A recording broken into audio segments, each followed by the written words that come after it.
গরুর মাংস কত দিয়ে নিয়েছিলেন? কোরবানির মাংস ছিল ভাই। কুরবানির? হ্যাঁ। থেকে দেশ থেকে? না, আমার সুপারভাইজার আনতেছিল। ও, কুরবানির মাংস এতদিন পর?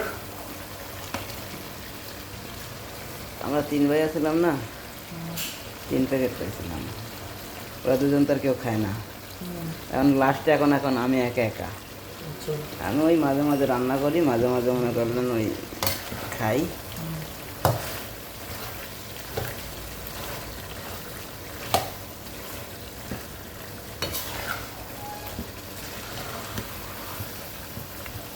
তো টেনশনে আছে, বুঝছেন?